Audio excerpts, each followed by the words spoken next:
Victor was kind of quiet for a while, but when he exploded, it looks like he kind of sparked the team. Isn't this what you guys have seen with him, how he can get these bursts going and kind of carry it? He was special. It was fun to be a part of. I told those guys that he played a lot of the first, then the beginning of the second a little bit, and I didn't put him back in before the half, and hoping that he'd have a lot of juice for us in the second half, and boy, did he have a lot of juice. Just getting to the rim, just making big plays defensively. He sparked us with some breakaways, steals, so he was good in a lot of ways. You talked about putting him in spots and testing him. Aaron had gone out hurt. Nick had just fouled out, and you kind of needed somebody, and he kind of took the bull by the horns there, didn't he? He did, and he got what he wanted to on both ends of the floor. Whether he was defensively getting into a guy, using his strength to do that, or on the offensive end, I didn't call a lot of timeouts. A lot of different places where we let him go, and it was his decision making. Jacque, Victor played the entire fourth, both overtimes. Demir was on the bench.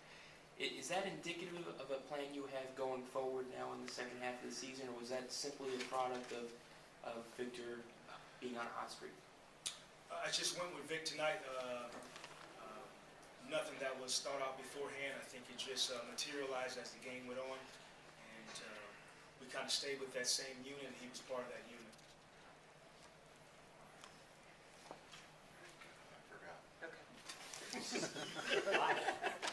Chuck, you've been 3 OTs against Chicago, 2 OTs against Philly. This was the 5th time to this first one that you won in overtime. How nice is it to go through one of these long games and find a way to win it at the end? It feels good. We were down 14 at one point. We could have hung our heads then. In the overtime, we could have hung our heads. We missed a couple layups at the rim. Could have hung our heads again. But we still kept pushing each other and pulling for each other. And good things happened. Coach, Carmelo had 44 points tonight, but it looked like Tobias and Mo were doing a fairly good job of contesting his shots. Can you just talk about the job that you think they did on him tonight? It's a mental war when you guard great players in this league. First thing everyone does after is look at highlights, and so you see yourself guarding a guy and he has 44 points. So we kept preaching to our guys, it's us versus them. You have a responsibility on each and every play, offensively and defensively, to your teammates. He is a good player, great player. He's going to make shots, but you still have to do our defense and be committed to it. And for the most part, they were tonight.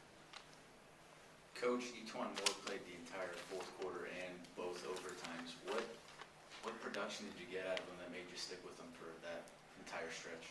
Well, there was a stretch where he made shots for us, whether the shot clock was going down, he has the ability to create his own shot. And so, and also his ability to guard the basketball, get over screens, be physical in the course of the game. And then he had poise in the game as well. There were some times where they denied Victor the basketball. He knew the play we were running. He stepped in, ran the play, and it was pretty seamless with him out there. What is it about Victor, the quality he's got, that he seems to never get discouraged? I mean, no matter how the game's going. For a rookie, you usually don't see that. What is it about his makeup? You've seen him now since Summer League. He's earned everything he's received, and that's the gist of it right there. Whether people doubt him, whether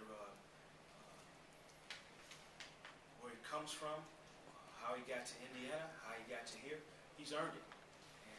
And that's the mentality he has to continue to keep driving.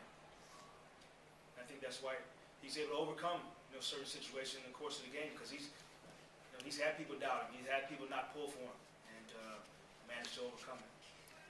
Jacque, we recognize that you were busy out there in that second overtime, and then you had maybe a couple minutes in the locker room. What's the report you received on Aaron and his left ankle, and what did you see about how those young guys played once Aaron left, when Vucevic fouled out, and without a regular starter like Glenn on the court? Yeah, he day to day, as far as the ankle is concerned, we'll keep looking at it, right? So he's back with the doctors right now. I talked to him right afterwards, and he was actually going to see our doctors again.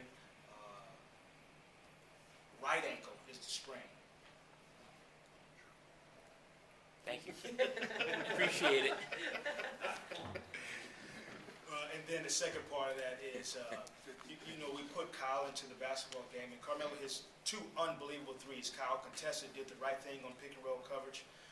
But then at the same time, we run a pick and roll, and Kyle is giving the ball at the free throw line. He calmly makes a 17-foot jumper. So that's pretty special for him to come off the bench with Nick playing as well as he did and just fit into the game. And then Maurice to come in and defensively be able to play J.R. Smith at the end of the game. They both did their jobs tonight. Coach, Jameer's been in single digits the last 8 games now, I believe, after tonight. Do you see him becoming just more of a playmaker now, not looking for a shot? I mean, why is his individual scoring offense not up to par these last few games? I think he's been doing different things for us. I know a few games he's had double-digit assists throughout that stretch as well. And so, you know, there's opportunity for him to play make. And then, you know, when we have 2 smalls on the floor at the same time, I think that's going to help him make shots because he doesn't have to have the basketball in his hand all the time. And, but I think tonight he had good looks at the rim also, and patches of the season, sometimes you just don't make shots. Jacque, we've asked you numerous times, you've won 6 out of 7 at home, and now you're getting ready to go on the road again. How do you take this on the road with you? Toronto, Philly, Washington? Thought they were coming here, John. How do you take this with you? I mean, I know it's been a struggle. And we'll continue to, you know, preach the same thing, that you have to be extremely disciplined on the road. That's what it boils down to. Your preparation, not missing the box out, sprinting the floor, knowing your assignment, and extremely disciplined. And so hopefully we can have a little bit of carryover as far as our mental approach is concerned. Coach, would you say that's the best job you've done attacking Tyson Chandler in the Knicks front court? You beat them points in the paint, 54-28, 10-2 in the overtimes. Just talk about the relentless attacking you did in the paint. I just love how aggressive we are. We talked about getting to the paint with Tyson there or not. This team's embarrassed us a few times. I know they did in December. So I love the fact that our guys were ready to play tonight and had a lot of fight in them.